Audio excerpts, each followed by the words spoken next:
आपण काय करतो, पाणी पितो, पाणी वेळेवर पित नाही, क्षाराचं पाणी पितो, बोरचं पाणी पितो, त्याच्यामध्ये क्षार असतात आणि हे क्षार याचं जे आहे टीडीएस खूप जास्त असतात आणि हे पाणी आपल्या शरीरामध्ये गेलं ते सॅच्युरेट होतं आणि त्याच्यामुळे आपल्याला किडनी स्टोन सारखा त्रास होतो. एकदा ऑपरेशन करा, दोनदा ऑपरेशन करा, 10 वेळा ऑपरेशन करा, ऑपरेशन केलं की पुन्हा पुन्हा ऑपरेशन करावं लागतं. किडनी स्टोन काय आपल्याला सोडत नाही. पण हे एक इतकं जबरदस्त प्रोडक्ट आहे.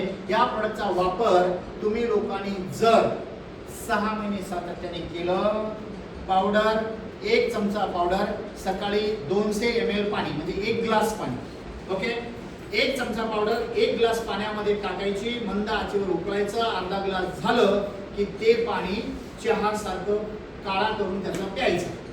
सकाळी उपाशीपोटी, रात्री जेवणाच्या आधी, आणि गोळी सकाळी 1 संध्याकाळी. 6 महिने हा प्रयोग जर केला तर आयुष्यात परत किडनी स्टोन होणार नाही. इतक्या ताकदीचा प्रोडक्ट आहे. चालेल, ओके. त्यानंतर मोठी प्रो ज्या